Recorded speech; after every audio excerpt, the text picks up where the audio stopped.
Muito boa tarde a todos, os presentes e aqueles que nos vão ver no YouTube da Comissão Portuguesa de História Militar. Permito-me uma palavra especial ao nosso orador de hoje, o Major-General Rui Batista Moura, a quem agradeço a prestimosa colaboração. Como sabem, é oficial-general do Exército Português, também serviu durante os seus 40 anos de carreira militar funções de grande responsabilidade, quer no Exército, quer na Guarda Nacional Republicana, quer na NATO. Exerceu também funções docentes no Instituto Universitário Militar, na NATO School, na CEPOL. Tem uma atividade, desde que passou à situação da reserva e depois de reforma, numa série de consórcios internacionais, de empresas, que não vou agora desenvolver, mas o mais importante de tudo, é membro da Comissão Portuguesa de História Militar e é organizador das tertúlias Portugal-Brasil, que é um trabalho de excelência que vai ficar para sempre na história, na ligação, na história da aproximação entre o Brasil e Portugal. E por isso também é membro do Instituto de Geografia e História Militar do Brasil. Vai-nos falar hoje sobre o tema Rainha Dona Carlota Joaquina, o conflito com as cortes, 1821-1823. Caro camarada, caro amigo, muito obrigado, não só pela prestação, pela conferência, mas pelo tema da conferência. Somos todos ouvidos, o palco Zoom é teu. Muito obrigado. Muito obrigado mais uma vez pelo convite. Vou falar então sobre a Rainha Dona Carlota Joaquina. Tenho aqui tempo limitado para muita informação que eu tenho disponível e o seu conflito com as cortes.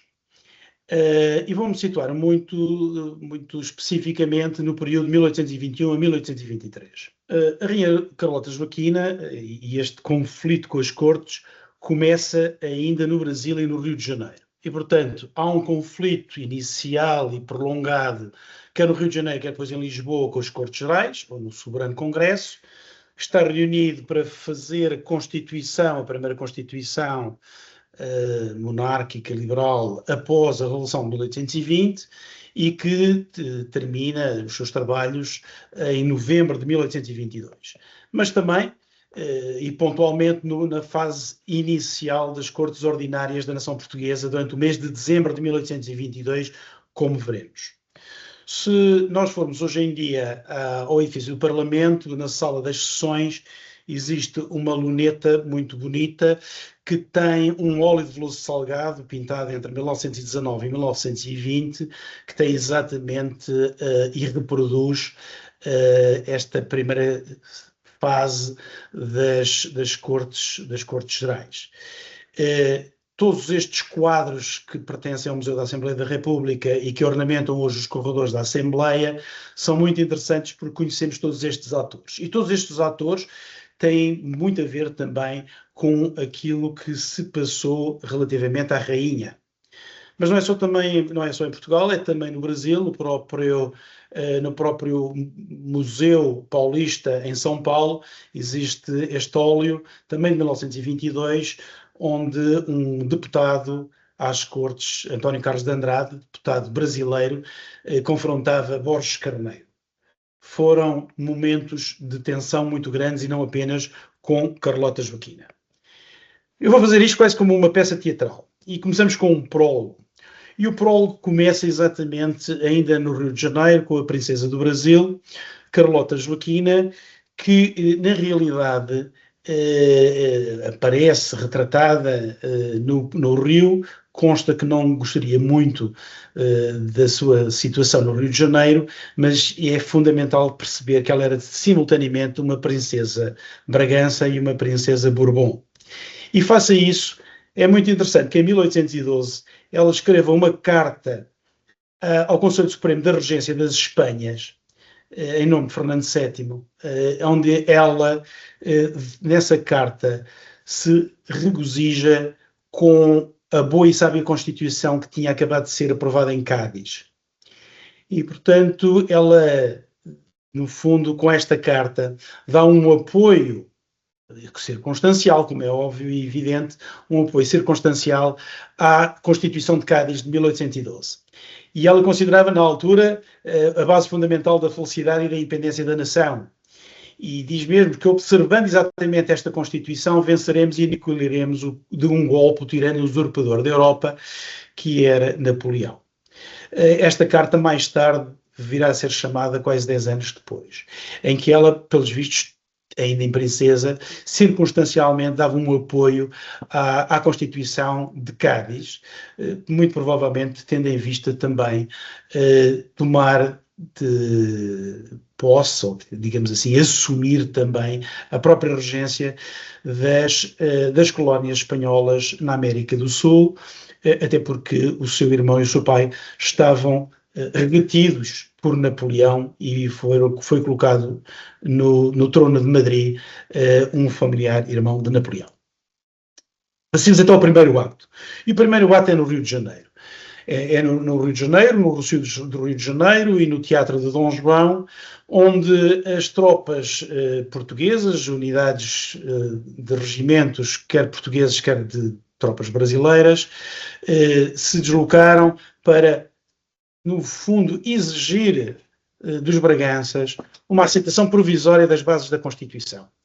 Essa aceitação provisória que é feita exatamente no Teatro de Dom João, no Teatro de São João, é feita pelo príncipe Dom Pedro, nem o príncipe Dona Maria II, perdão, Dona Maria I, rainha, não seria possível, mas quer o príncipe regente, quer a princesa Carlota não vão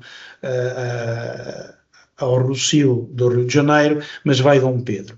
E vai, digamos assim, aprovar as bases da Constituição.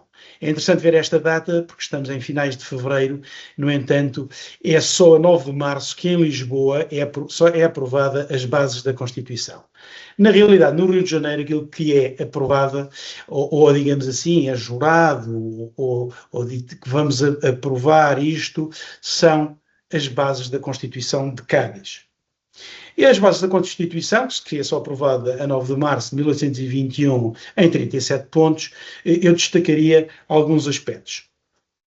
Os primeiros artigos dos direitos de liberdade e segurança e propriedade dos cidadãos, e que a lei era igual para todos. Há um corte fundamental com as monarquias absolutas, e depois, a partir do artigo 20º das bases, em que a soberania residia na nação e não residia na coroa, que dividia 3 poderes, o legislativo, o executivo e o judiciário, mas finalmente, nos artigos finais das bases, o rei, nesta Constituição, ou nestas bases de Constituição, não tinha poder de veto, absolutamente nenhum, podia devolver uma legislação às Cortes, mas se as Cortes insistissem na sua aprovação, ele não teria qualquer veto, teria que ser assinada e executada.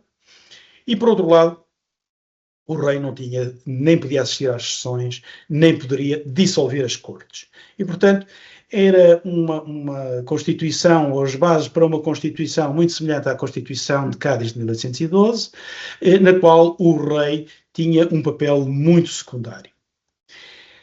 Pouco depois, um mês depois, em abril, já era feito um decreto em que, pelas próprias Cortes, em que todo o português que recusasse jurar simplesmente e sem restrição alguma à Constituição ou às suas bases, deixava de ser cidadão e devia sair para fora do reino.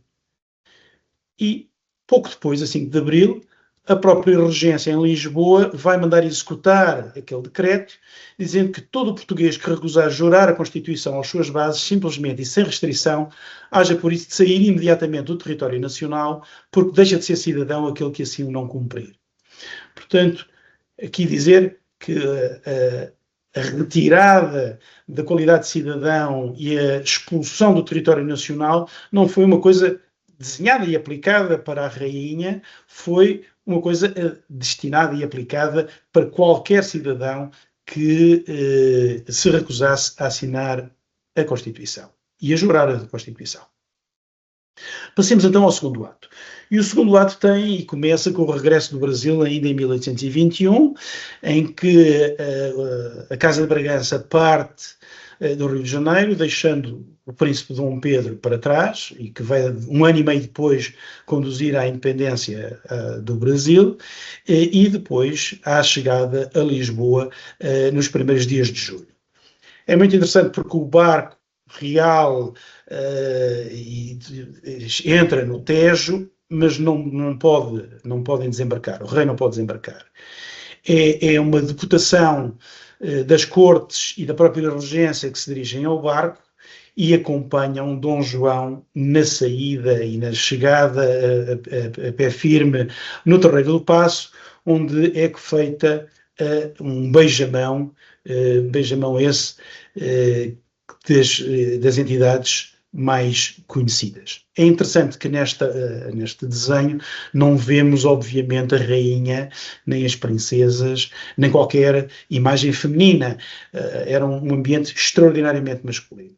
Dom João VI é conduzido à Sé, onde é feito um Te Deum, e depois dessa missa, aclamado nas ruas da cidade de Lisboa, encaminha-se para as cortes, onde faz o seu juramento e jura com o seguinte texto, que é: eu, Dom João VI, pela graça de Deus e pela Constituição, rei do Reino Unido, de Portugal, Brasil e Algarve, juro aos santos evangelhos manter a religião católica, observar e fazer observar as bases da Constituição e a Constituição que elas fizerem e serem tudo fiel à mesma nação. Portanto, era sempre uma Constituição futura.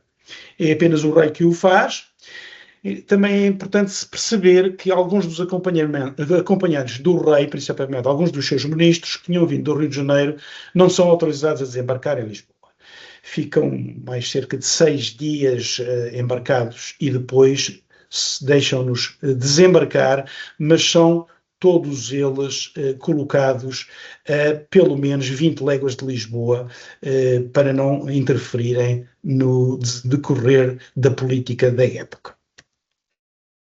Terceiro ato. Terceiro ato é a assinatura da própria Constituição. Já é no final de 1822, a partir de setembro, que a Constituição é aprovada no seu texto final e é assinada e jurada individualmente por cada um dos membros das Cortes Gerais. Todos os deputados a assinam, mesmo que tivessem contestado alguns dos seus artigos, e este livro, que existe no arquivo histórico do Parlamento, na sua última página, depois há a assinatura do El-Rei Dom João VI, que aceita e jura guardar e fazer guardar a Constituição. Pela primeira vez, em Portugal, se jurava um papel. Anteriormente, muito provavelmente, o juramento de lealdade era a coroa, era o rei, eventualmente representado pela Casa Real, pela coroa, ou eventualmente por uma sua bandeira, o seu estandarte.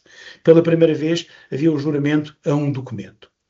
E o juramento leva a que, depois dele jurado pelo rei, a 10 de outubro é feito, digamos, um decreto pelas Cortes também, em que determina que no primeiro domingo do mês de novembro de 1822, em todo o país, se reunisse primeiro numa igreja onde assistiriam a uma missa solene e havia uma listagem das entidades, que eram os chefes, primeiros empregados, civis, militares, o clero, e sendo impedidos os seus imediatos, os oficiais generais do Exército, da Armada, também comandantes dos corpos da segunda linha, etc., todos eles teriam que jurar a guardar e fazer guardar a Constituição Política da Monarquia, que foram acabadas de decretar pelas Cortes Constituintes.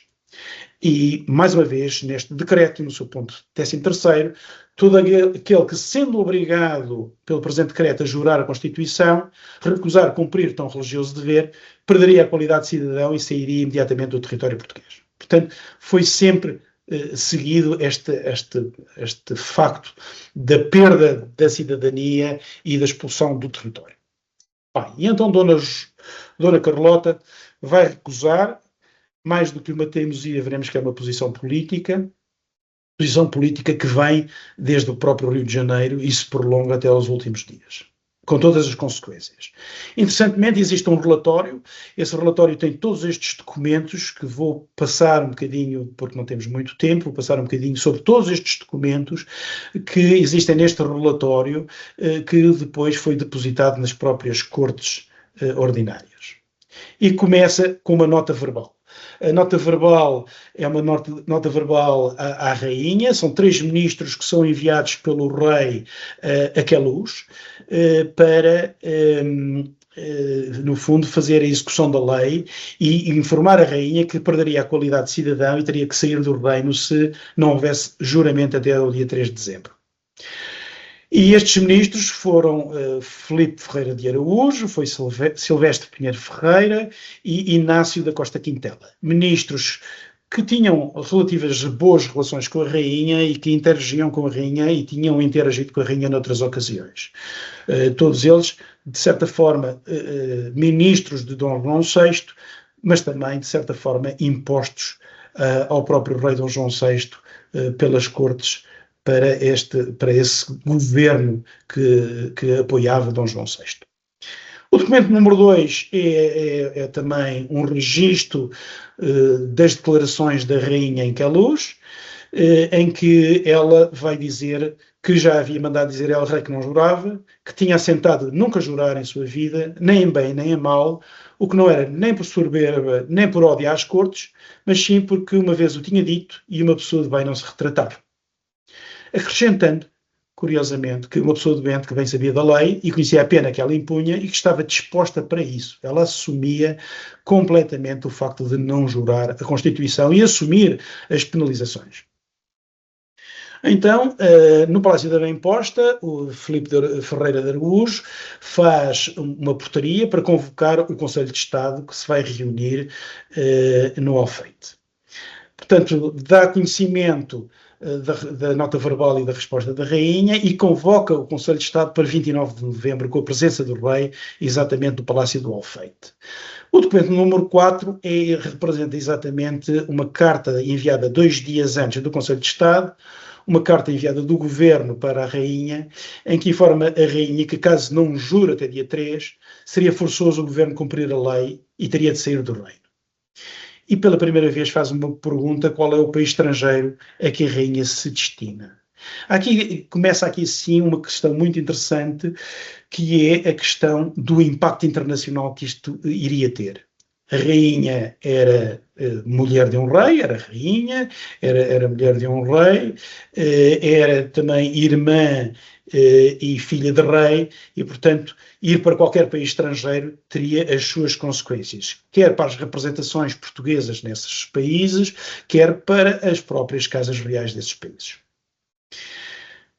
É feito ainda um documento 4A, na qual o rei manda que o ministro e secretário de Estado dos Negócios de Marinha prepare uma fragata para a condução da rainha por tempo e destino indeterminado, porque a rainha ainda não tinha escolhido qual o seu destino.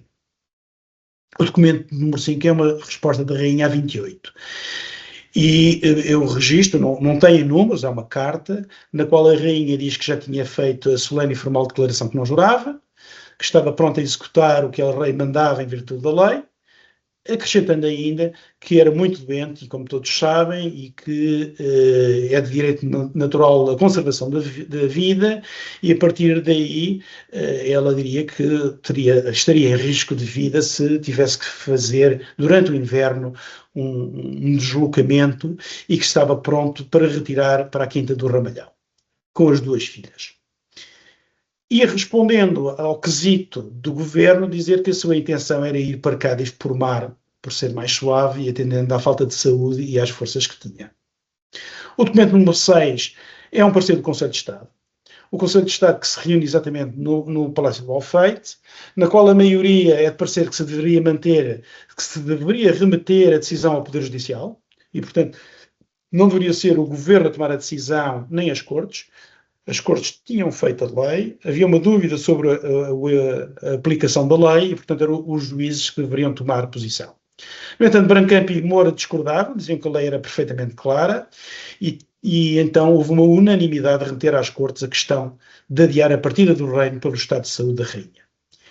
E também a opinião do parecer do Conselho de Estado que a rainha poderia escolher o local de destino, mas não poderia ser acompanhada pelas infantas. A votação do Conselho de Estado é interessante e sabemos hoje em dia qual é a votação de cada um dos conselheiros. No entanto, a sua maioria dizia que a aplicação da lei não era clara, que deveria haver uma remessa do caso ao Poder Judicial, de forma formal, que devia ser dado conhecimento às cortes, considerando o estado da rainha, e que havia a possibilidade da rainha escolher o destino de exílio, mas não levar as infantes. Apenas dois, Moura e Brancamp, discordavam, porque diziam que devia, pura e simplesmente, o governo devia aplicar a lei. Os ministros reúnem-se então com Dom João VI no Palácio do Alfeite no dia 29 e cada um é inquirido sobre a sua posição e Dom João VI pede não só para cada um deles dar a sua posição, como também a fazer por escrito. Portanto, José da Silva Carvalho diz que ela devia sair do reino a 4 de dezembro sem mais consideração, para o seu local de destino e aceita a posição de Conselho de Estado. Manuel Gonçalves de Miranda, que a rainha não tinha qualquer moléstia e, portanto, se devia executar de imediato a lei e que no dia de 4 de dezembro devia sair do reino para o sítio por si escolhido sem ser acompanhada pelas infantas. Sebastião José de Carvalho, com um parecer igual ao ministro anterior, exceto que deveria haver consideração pelo seu estado de saúde, mas que ele deveria ser declarado por peritos. Filipe Ferreira de Araújo dizia e afirmou e assinou a sua posição que em caso de perigar a sua vida devia conciliar-se a observância do cumprimento da lei com os princípios da humanidade e que em caso negativo deveria sair a 4 de dezembro, perdendo os direitos de cidadão para o seu local de destino escolhido e sem levar as infantas. E Silvestre Pinheiro Ferreira, muito interessante, porque depois retirarei aqui assim um documento manuscrito que existe no Rio de Janeiro, que são as notas, são cerca de 60 páginas manuscritas das notas de Silvestre Pinheiro Ferreira, em que concordava com o último voto, e tem uma posição muito interessante. Como Ministro dos Negócios Estrangeiros, dizia que, como Suas Majestades já indicou o Porto de Cádiz, é meu parecer que da escolha de Sua Majestade se excluam os Estados de Espanha. Inácio Quintela conforma-se com a posição do Conselho de Estado, isto é, remeter ao Poder Judicial, e, portanto, em súmula, a maioria dos ministros dizia que devia-se dar a execução imediata no dia 4, sem delongas, permitir à rainha escolher o local que já tinha escolhido, que era Cádiz, excluir a possibilidade de levar as infantas e, eventualmente, adiar a saída, se fosse confirmado o perigo de vida, o que acabou por ocorrer sob o parecer dos médicos. Silvestre Pinheiro Ferreira concordou com a execução da lei, mas sugeriu excluir Espanha e Quintela apoiava o envio ao Poder Judicial. É então feita uma portaria real, que convoca os médicos efetivos honorários da Real Câmara, que deveriam se reunir no dia 30 para visitar a rainha no Palácio de Queluz e declararem se a vida de Sua Majestade estava ou não em perigo para embarcar em Cádiz ou viajando por terra, em que obrigava cada um dos 10 médicos a votar e a escrever um parecer final assinado por todos os 10 médicos. Há uma carta enviada à rainha sobre esta decisão, e os 10 médicos reúnem-se no Palácio de Queluz, são informados dos padecimentos pelos médicos assistentes da rainha que estavam presentes também em Queluz e fazem uma declaração desses mesmos assistentes que dizem que muitos dos ditos ataques que a rainha tinham sido com perigo iminente de vida e que já havia o pulmão afetado e longos padecimentos de fígado. E então a decisão dos 10 médicos foi unânime. Foi escrita e foi assinada por todos. Primeiro, que a rainha deve sofrer um destes ataques, ou seja, há a probabilidade forte de sofrer um destes ataques, assim que se exponha à intempérie da atmosfera, e, portanto, uma viagem, uma jornada na estação pode conduzir a perigo iminente de vida. Os 10 médicos assinam e enviam e remetem ao rei, ao governo, primeiro ao governo. Ferreira de Araújo comunica à rainha por carta, que existe, é o documento 15A, que tomando em consideração o parecer dos médicos, se vai diferir a execução da lei e que no dia 4 deve retirar-se para o Palácio do Ramalhão, unicamente acompanhada das pessoas indispensáveis ao serviço, isto é, retirando o acompanhamento das suas 2 filhas, e permanecer aí até o estado de saúde permitir a viagem. E que cessava, nesse dia, 4 de dezembro, o gozo de todos os direitos de rainha. Há ainda uma comunicação do Ministro de Marinha, um bocadinho desfasada no tempo, dia 2, provavelmente por falta de comunicação, mas o Ministro da Marinha comunica ao Ministro dos Negócios do Reino que a fragata Pérola está disponível no Tejo com víveres e arranjos necessários para uma viagem ordinária na data que for definida. O Conselho de Estado ainda faz uma reunião, a 2 de dezembro, em que Dantas põe em causa a decisão por considerar que o juramento da Marinha, por ser mulher, é absolutamente desnecessário. E, portanto, bastava o juramento do seu marido, e que se propunha remeter às Cortes para decisão. Freire e Oliveira ainda sugerem ao rei dar conhecimento às Cortes antes da execução e que esta devia depender ainda do Poder Judicial, que era a sua opinião inicial. Moura e Brancamp pensam no envio às Cortes apenas para participar os motivos porque é que a lei não iria ser executada. O Conde Sampaio ratifica a sua opinião anterior. Cunha e o Conde Penafiel não mudam a sua opinião, que é enviar ao Poder Legislativo. Portanto, está aqui tudo embrulhado. Quem é que tem a autoridade e a responsabilidade de tomar estas decisões? Há um documento muito interessante, que é uma certidão, na noite de 3 de dezembro, de Manuel Cipriano da Costa, que escreveu na Câmara da Mesa do Senado, que certifica que até à noite de 3 de dezembro não tinha chegado o juramento da Senhora Rainha. E, portanto, no dia 4 de dezembro é feito um decreto esse assinado com a rúbrica do Dom João VI, no Palácio da Bem Posta, e que basicamente diz que, tendo a Rainha, por sua espontânea e livre declaração, assinado pelo próprio punho, a data de 28 de novembro, e ratificado formalmente as declarações de 22, com pleno conhecimento da lei da sua sanção, de não jurar a Constituição Política da Monarquia, e havendo expirado o prazo, faz saber que, pelo facto de não jurar a Constituição, a Rainha perdeu todos os direitos civis e políticos inerentes à qualidade de cidadão e à dignidade de Rainha, e que deveria sair imediatamente do território português, e, portanto, faz este decreto. E faz um segundo decreto, que é que a Rainha, face ao seu estado de saúde, se deveria retirar para a Quinta do Ramalhão, acompanhada unicamente pelas pessoas indispensáveis ao seu serviço pessoal, e até estar em condições de empreender viagem. Bom, nas Cortes são nomeados em sessão de 5 de dezembro 5 deputados, que é a comissão encarregada de examinar exatamente este relatório que consta destes documentos que eu aqui referi. Os deputados vão discutir até ao final de dezembro.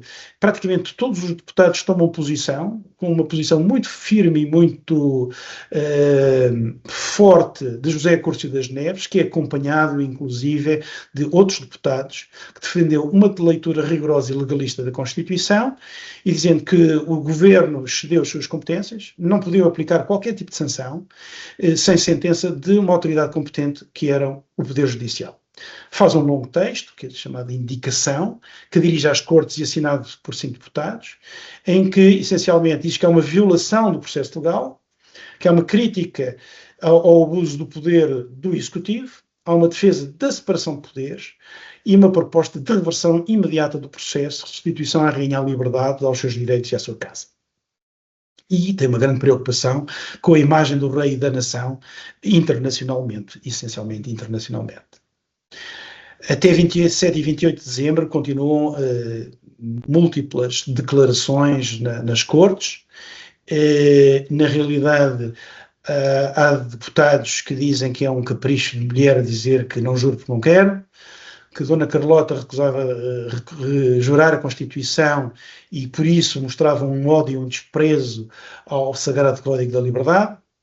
Esta discussão acalorada, a intervenção praticamente toda a Câmara, e há uma votação nominal dos 2 pareceres da Comissão, uma votação relativamente a declarar que as Cortes ficavam inteiradas, tomavam conhecimento, que foi aprovado com 77 votos a favor e 9 contra, e um segundo parecer que consistia com a indicação do deputado Acúrcio das Neves, que devia ser rejeitada com cheia de asserções falsas de Acúrcio das Neves e princípios erróneos, subversivos, anticonstitucionais, etc., que é aprovada com 82 votos e 4 contra. Bom, temos também o plano internacional. O embaixador espanhol em Lisboa que conhecia a rainha e o rei, é chamado a Dom João VI e Dom João VI pede para ele convencer a rainha. E escreve várias cartas ao ministro Dom Evaristo de São Miguel em Madrid, e todas essas cartas constam no Arquivo Geral das Índias em Sevilha. Vários documentos, no fundo, que dizem que Dom João VI foi às Cortes tendo prestado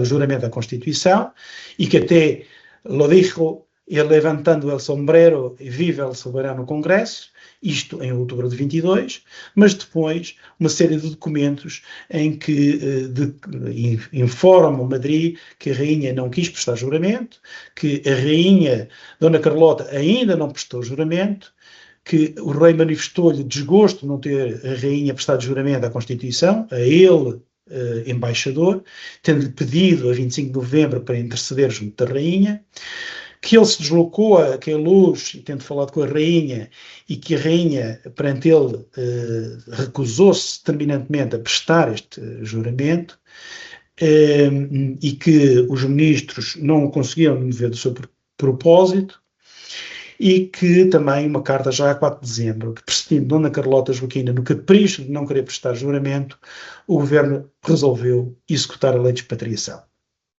E uma última carta, já a 7 de dezembro, em que informa Madrid que a rainha tinha sido expatriada e com perda de título, mas que as consequências teriam sido o seu banimento no Ramalhão.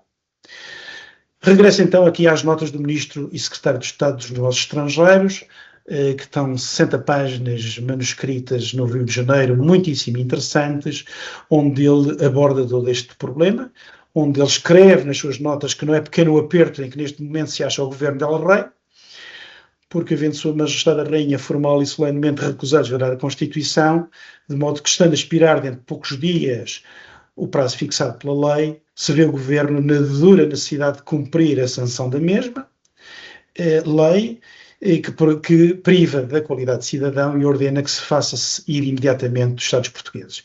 E aí passamos então para o 5º ato. O 5º ato é exatamente o banimento no Ramalhão, palácio, ele próprio adquirido pela princesa Carlota Joaquina na última década do século XVIII, e começam também a surgir já nos meses subsequentes algumas cartas publicadas em jornais nacionais e internacionais.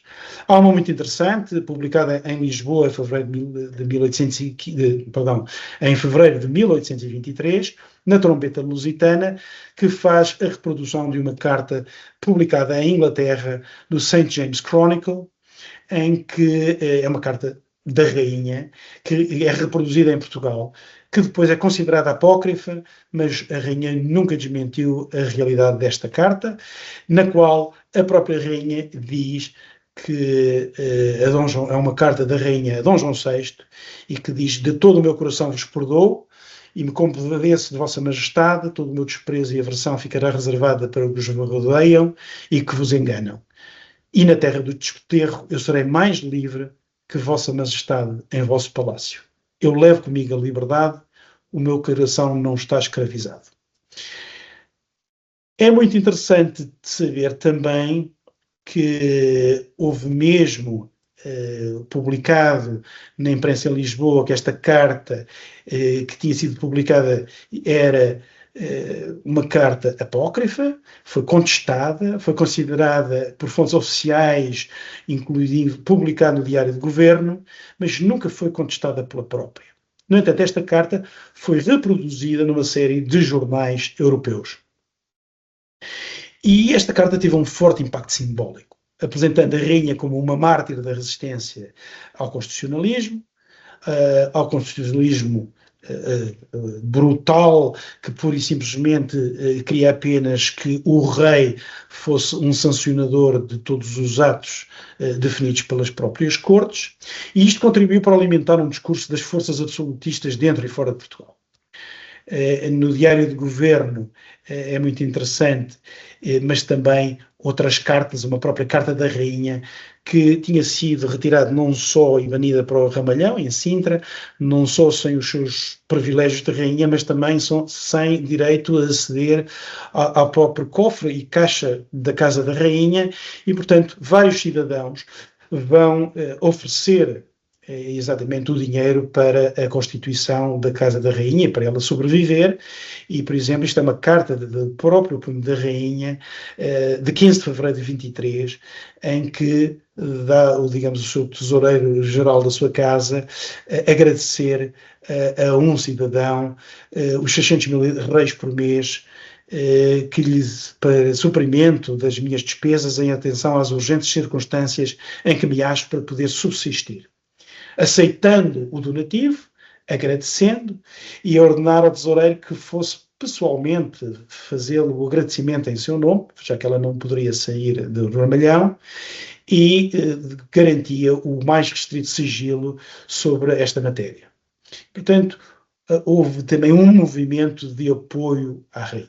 Chegamos então às nossas linhas finais e voltamos às notas do Ministro dos Negócios Estrangeiros, que muito interessantes, em que ele explica que, sem entrar na individuação das circunstâncias que tornam este acontecimento um dos mais importantes e talvez o de maior monta entre os que têm ameaçado alterar a admirável harmonia com que tem procedido a nossa regeneração política, vou refletir sobre a influência que vai ter nas nossas relações com as outras potências.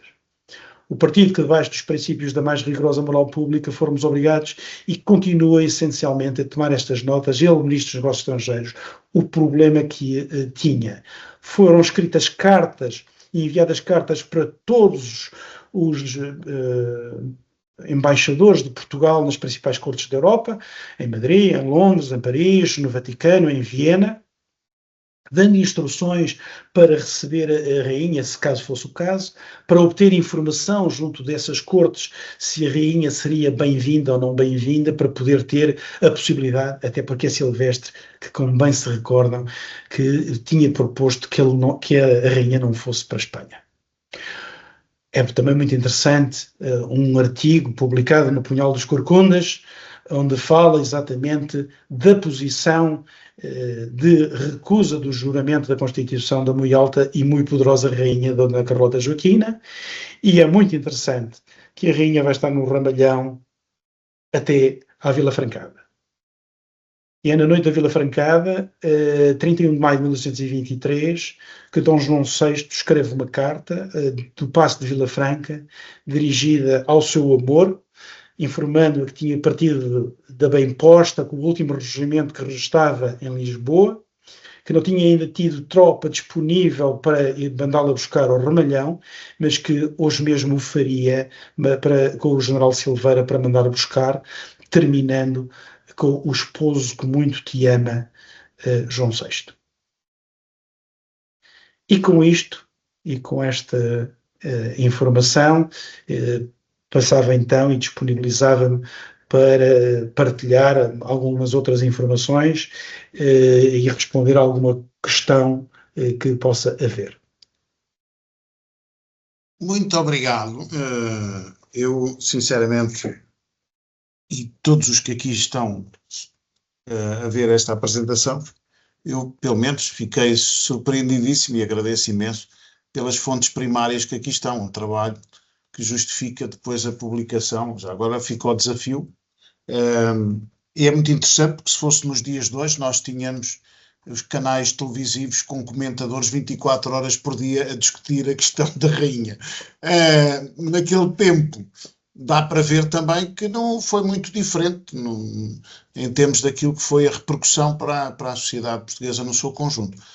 O que é muito interessante na minha perspectiva é, na sequência da Constituição, em que a questão da separação de poderes é fundamental, é ainda a ténue discussão da responsabilidade relativamente a uma decisão destas ser do Poder Executivo ou ser do Poder Judicial, ou ser do Poder Legislativo também. Mas, sobretudo, é um aspecto interessante, porque se fosse hoje, eu com a consolidação do regime democrático e do equilíbrio de poderes nas sociedades europeias, em particular em Portugal, acho que não haveria tantas dúvidas. Mas compreende-se o porquê, nessa altura, de haver todas essas dúvidas. E, portanto, eu tinha aqui algumas questões, mas eu vou passar primeiro para quem está a assistir e eu depois farei uma questão no final. Não sei se querem intervir. Faz favor. Maria Teresa Mónica, faz favor. Deixa-me cá por isto. Queria felicitá-lo. Gostei muito. Para mim é sempre um gosto revisitar coisas que enfim, que eu também estudei já há muito tempo. Só queria chamar há aqui, de facto, o que se vê é quando, digamos, a situação política começa a partir. E isto, a atitude da rainha é um contributo para... Portanto, houve um regozijo, a rainha não estava nesse regozijo, mas enfim, mas percebe-se, 22, princípio de 23, que as coisas começam, não tão grave depois como em 26, mas de qualquer maneira aqui percebe-se que vão começar a acontecer coisas. Eu só queria dizer muito rapidamente que esta insistência da rainha no Poder Judicial, ou seja, ela quer ser julgada. Eu não sei se é para ter mais palco, como agora se diz, e para fortalecer, digamos, a sua posição, se é também porque ela sabe que tem grandes desembargadores do lado dela e que eventualmente lhe poderão ser úteis, como é o caso do José Ribas Saraiva, que é secretário dela, mas é um grande e influente desembargador, e também do Augusto das Neves, que é aqui muito bem referido enquanto deputado, mas que é de facto, além depois dos estudos que ele tem de estudos de economia. Fala também fala também em relação à imprensa. Aparece aí um jornal muito curioso, que é a Trombeta, e que também é muito curioso nós analisarmos a Trombeta, porque a Trombeta é uma mistura de miguelistas. Diz-se que também por lá andou o Rodrigo da Fonseca, não sei se sim, se não, a situação é sempre muito confusa, eu nunca cheguei a conclusão nenhuma, mas um dos grandes da Trombeta é o Alpuin de Menezes, que é um homem muito curioso, que eu conheci relativamente bem, e que aqui temos os extremistas que se reúnem. E também é uma coisa nova, ou seja, há nos primeiros anos estão os moderados, digamos, a estabelecer uma nova situação política, muito radical, não há dúvida nenhuma, muito radical, mas uma situação que se pretende relativamente moderada, mas nesta altura os extremistas aparecem e muitas vezes começam, como farão depois o resto do tempo, os extremistas reúnem-se e há mesmo alianças depois políticas entre extremistas de direita e extremistas de esquerda. E o Alpuin Menezes, esta situação da carta e de se recorrer a uma carta que é publicada no estrangeiro para depois ter repercussão nacional, isto é uma coisa que penso que era um bocadinho prática também da época. Hoje em dia não faz sentido nenhum, mas na altura fazia. E pronto, eu não quero de maneira nenhuma monopolizar, de maneira que por aqui me fico. Maria Teresa, muito obrigado. Muito obrigado. É muito interessante e é importante também referir que a Dona Carlota nunca afirma nem escreve a importância de ser julgada ao ir para o processo judicial. São os seus apoiantes, garantidamente, em conluio com ela própria, que indiciam que isso deveria ser seguido. E é óbvio que ela própria tem apoiantes no Conselho de Estado e que tem muito poucos apoiantes nos deputados da nação, não é? Tem muito poucos apoiantes, e dos quais o mais importante é, sem dúvida nenhuma, a Cúrcio das Neves, que faz vários discursos inflamados nas cortes, levando inclusive a votações e a processos de parlamentares muito complexos. O mês de dezembro de 1822, que é o primeiro mês das cortes ordinárias, é praticamente só a discutir este tema. São páginas e páginas e páginas e páginas de intervenção de praticamente todos os deputados relativamente ao tema da rainha, e que se dividem entre a leitura da Constituição, a leitura da lei e todo este imbróglio, ainda por cima, mais prejudicado pelo facto da sua doença, que impede o seu deslocamento com perigo de morte. E face a isso, a rainha, na realidade, apesar de lhe ser retirada a nacionalidade, há uns que chegam a dizer, mas ela é espanhola, porquê é que vamos tirar-lhe a nacionalidade? Outros que argumentam, o marido já jurou, porque é que ela é mulher, porque é que ela precisa de jurar? Portanto, o argumentário é o mais variado possível, e para estabelecer, de certa forma, também a discussão e levantar toda esta problemática, e na realidade aquilo que nós sabemos é que Dona Carlota vai para o Ramalhão, onde está pouco mais de 5 meses, porque depois regressa imediatamente para Queluz, logo a seguir à Abrilada. Não é? Obrigado. Professor Figueiredo Rego, não sei se tem alguma questão. Pode ligar o som, é lá em cima, do lado direito. No Teams é lá em cima. Não estamos a ouvir, não estamos. Eu daqui não sei se o Jorge consegue ligar o som. Eu só consigo desativar, não consigo ligar. Tem que ser o próprio. Não estamos a ouvir. O Jorge, consegue ligar o som do professor? Não. Tem que ser o próprio. Pode ser um problema no computador. Mas eu, já agora, enquanto o professor... Nós não conseguimos ouvir. E agora? Já me conseguem ouvir? Agora sim. Sim. Faz favor. Já conseguem? Sim. Já. Boa tarde. Pronto. Muito obrigado. É que, entretanto, deixei eu de vos ouvir. Era uma alteração aqui no microfone e na parte áudio. Peço desculpa. Pois, efetivamente, eu começo por cumprimentar o orador. Gostei muito desta partilha. Este é um período particularmente rico em acontecimentos e também em atores sociais, e isso é muito curioso porque há uma proliferação, não de comentadores, como já foi aqui dito com certo sentido de humor, mas efetivamente porque foi um palco extraordinário para uma quantidade de pessoas. Relativamente à própria Dona Carlota Joaquina, e quando se falou aqui nos apoios que teria, eu gostaria de, ao falar destes atores todos sociais, mencionar pelo menos um que muitas vezes não ocorre, mas que, curiosamente, António Manuel Espanha chamou para uma obra que foi publicada pela Fundação Cálice Gulbenkian e onde publicou excertos das coleções do Direito Pátrio e Público do Francisco Coelho de Sousa e Sampaio.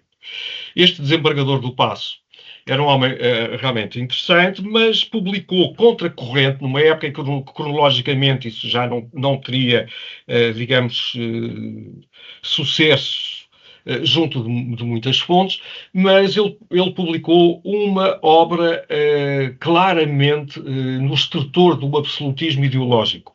Ou seja, ele vai ainda fazer, e chamar a atenção do então ainda Príncipe Regente, mas ele depois vai publicar uma segunda obra em continuação, portanto, da primeira, onde não abandona nunca esses valores, e era uma das pessoas que certamente estaria próximo, não só do ponto de vista do pensamento, das ideias, mas também por relações de proximidade com a própria rainha. E não será por acaso que o genro deste desembargador do Paço, o capitão-mor João Henriques de Castro, vai ser um dos rendeiros do Ramalhão e de outras propriedades que a Rainha Carlota Joaquina tinha. E que, curiosamente, é referido na correspondência do jardineiro do Ramalhão, o célebre João dos Santos, para a rainha, e é frequentemente referido este capitão João Henriques de Castro, que é um homem também claramente absolutista no ideário, e que tem uma casa em Cantanhede, a casa mais importante de Cantanhede, onde depois virá a instalar-se, durante as invasões francesas, o general Arthur Wellesley, como sabemos, Wellington. Portanto, é muito curioso este conjugamento. E eu aqui até devo fazer, enfim, justiça a um amigo que me facultou a consulta de uma quantidade destas cartas, o Nuno Gonçalo Monteiro, que a comprou há vários anos atrás no José Maria Marjão, no conhecido José Maria Marjão, e que as deixou em depósito no ICS, e eu pedi-lhe, e ele deixou-me consultar e fotocopiar o que eu quis. Portanto, é muito interessante. Eu ainda não tive muita disponibilidade para me debruçar com mais atenção sobre isso e eventualmente escrever algumas linhas sobre isso, mas tenho muita informação deste contexto e muitas vezes escapam-nos estes pequenos atores nos sombreados da história que ficam perdidos pelo caminho, mas que às vezes trazem coisas interessantes e que ajudam a compreender o contexto. E não me quero alongar mais. Muito obrigado mais uma vez. Obrigado também nós. Rui Moura. Não houve propriamente uma questão, não é? Não tenho aqui assim uma pergunta. Foi partilha. Mas foi uma importante partilha, sem dúvida nenhuma. Aqui o facto mais importante é que muitas vezes se vê escrito na história comum que a Dona Carlota Joaquina se recusou a assinar a Constituição, ponto. E inclusive em obras até recentes, que foi banida para o Palácio de Queluz. Não foi bem assim, nem foi para o Palácio de Queluz, nem foi um processo tão simples assim. Foi uma posição política de coragem, sem dúvida nenhuma de coragem, garantidamente apoiada por uma série de personalidades que estavam nos diversos pontos, quer dentro da corte, quer nos desembargos, quer mais junto da própria nobreza, mas serviu também, diria eu, como um polo agregador de um pensamento mais anticonstitucional, que veio mais tarde a reunir-se, quer junto do mesmo partido da Rainha, seja o partido de Dom Miguel, seja aquilo que bem se entender, que é muito mais complexo, como a própria Maria Teresa aqui referiu, é muito complexo, porque nós temos muita mania de arranjar soluções preto e branco, ou é da esquerda ou da direita, ou é verde ou encarnado. E não, aqui assim é muito mais complexo, há um conjunto de matizes muito grandes, e o que é verdade hoje não é verdade amanhã, e houve apoiantes de primeira ordem que depois voltaram atrás, e houve adversários da primeira hora que mais tarde vieram a ser fortes apoiantes. É muito complexo, como aqui diz. Felizmente, neste caso, temos muita documentação que não tem sido, digamos assim, devidamente explorada. Estas notas do ministro Silvestre são extraordinárias, são fundamentais, porque ele discute em notas. Uma coisa é um documento, é aquilo que é publicado, ou uma carta que é enviada para. Outra coisa são notas pessoais, e são notas pessoais onde ele, inclusive, discute como é que deve partilhar com os embaixadores portugueses, porque isto não é uma coisa só em Lisboa, não é uma coisa que só nas fronteiras de Portugal. Isto tem implicações na coroa espanhola, isto tem implicações em toda a Europa. Lembremos que na Europa as monarquias absolutas pugnavam, quer em Viena, quer em Paris, e portanto é um reavivar. Só que assim na Península Ibérica é que há este triênio de 1820-1822 com as sequelas da Constituição de Cádiz, sequelas em que colocam as monarquias num papel absolutamente secundário do ponto de vista político, e pura e simplesmente a única coisa que poderiam fazer era aceitar os ministros que lhe impunham, aceitar as leis que lhe impunham, e pouco pouco mais fazer do que isso, não é? Sem qualquer poder. E, portanto, muito obrigado pelas suas palavras e também pelas cartas, garantidamente que outras cartas e outras documentações poderão dar alguma luz relativamente ao processo que aqui se desenrolou. Obrigado. Não sei se pode só ter uma coisa que me escapou e que é muito interessante ter colocado na sua comunicação, que é são as cartas pessoais. Eu fiquei sempre pasmada e ainda estou e não sei explicar como é que uma mulher que dedicou uma vida inteira a fazer a vida negra do ponto de vista pessoal e do ponto de vista político enfim, de todas as maneiras possíveis, fez a vida negra ao marido, que se refugiava noutro palácio e fugia dela e não dava para aturar, como é que depois, no trato pessoal, nas cartas, aquilo era um amor perfeito e uma conjugalidade absolutamente.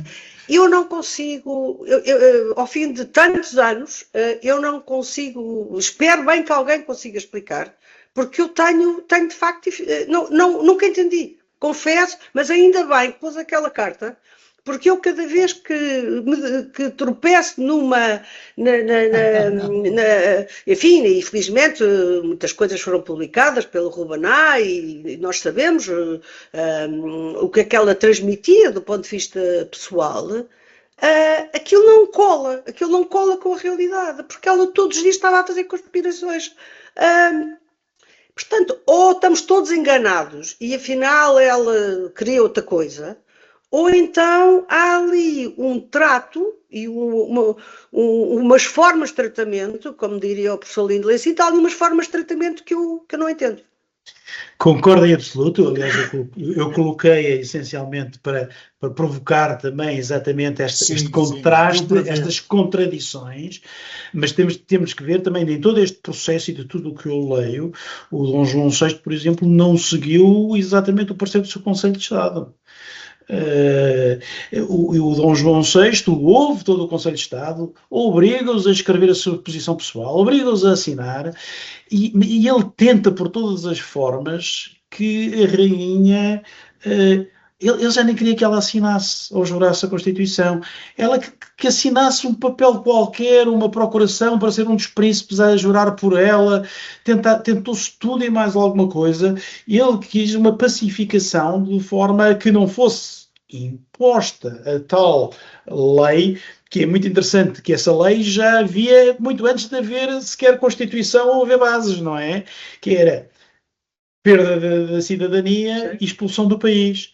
Isto e é interessantíssimo, e também é muito interessante o facto de os Braganças terem que jurar as bases da Constituição, que ainda nem havia bases da Constituição. Portanto, eram as bases da Constituição, os princípios da Constituição de Cádiz, uma coisa que há de vir, e portanto quando ele chega a Lisboa e jura as bases da Constituição, já tinham sido aprovadas, e a Constituição que há de ser escrita. Portanto, ele faz... acho eu, uma violentação, inclusive, de um pensamento em que, no passado, digamos assim, há um histórico de jurar perante um senhor, perante um rei que era a soberania, que definia exatamente a soberania, para jurar perante um papel que ainda não foi escrito. Sim. Portanto, isto é uma...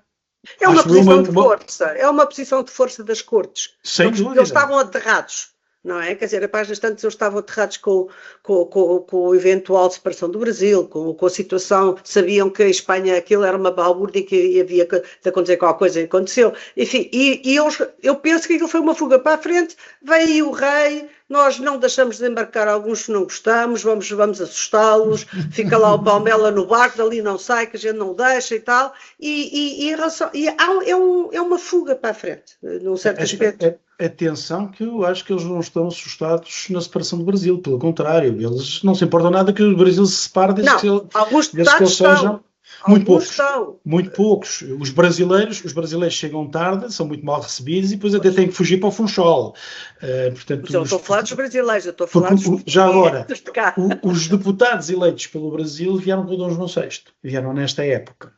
Vieram só no verão de 1821 e, portanto, perderam o primeiro semestre e as discussões do primeiro semestre e foram muito mal recebidos nas cortes. Tiveram grandes discussões porque as cortes queriam, no fundo, que o Brasil regressasse à pauta colonial e se regressasse tudo atrás. Também era uma...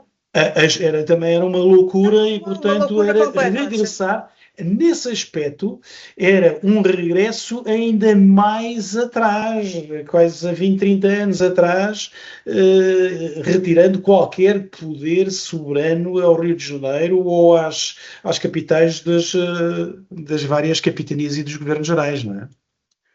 Obrigado. O que eu só quis dizer é que foi um trauma.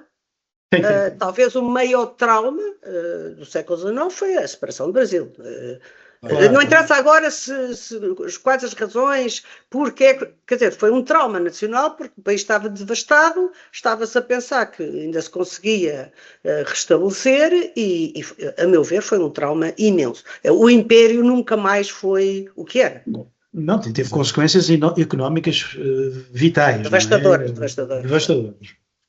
Bem, muito obrigado, já vamos ultrapassando o tempo. Eu só gostava de destacar, tendo sido comandante da Academia Militar e estando na casa onde morreu há 200 anos, no dia 10, fez dia 10, o Dom João VI, houve agora umas conferências exatamente sobre Dom João VI e em resposta à professora Maria Teresa Mónica, a personalidade de Dom João VI deve ser estudada não só por historiadores, mas também por psiquiatras e psicólogos.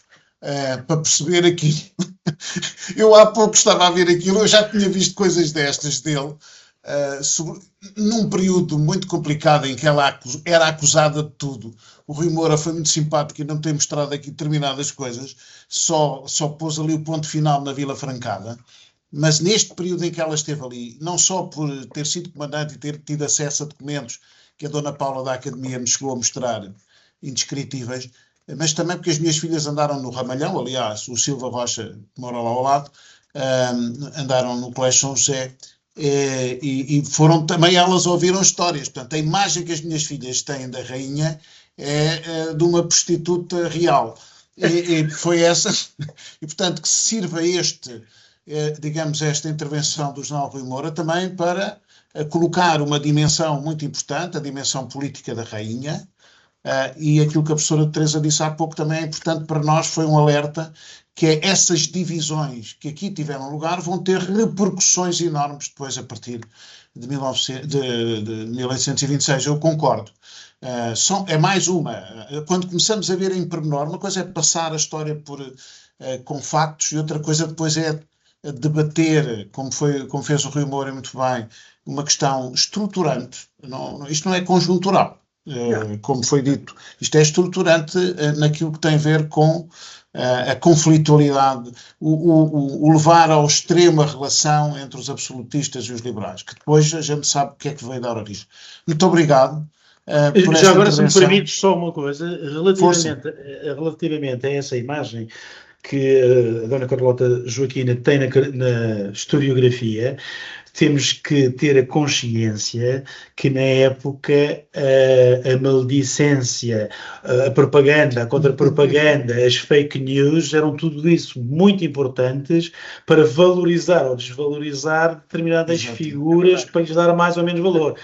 Atenção a uma coisa, na minha opinião, a Carlota Joaquina era uma mulher muito culta, tinha uma grande biblioteca, lia e discutia política e de certeza que para as mentalidades da época ter uma mulher pequena, baixa, com a imagem que ela tinha exterior, ter opiniões e querer entrar nos diálogos das nações e inclusive a ter um projeto político para a América do Sul e tudo isso, devia pisar muitos calos e criar muitas inimizades. Exatamente. E vamos... Além de que a história é sempre escrita pelos vencedores, como sabemos, não é? Exatamente. Isso também não ajudou à lenda negra da Carlota Joaquina. Sem dúvida. Exatamente. Sem muito dúvida. Obrigado por este momento, foi muito agradável também para mim. Estamos só a atenção de que vamos ter, a próxima conferência vai ser o Coronel Berger, julgo que no dia 21 de Abril, sobre o Capi, na Grande Guerra. E até lá uma boa Páscoa para todos e bom trabalho. Igualmente.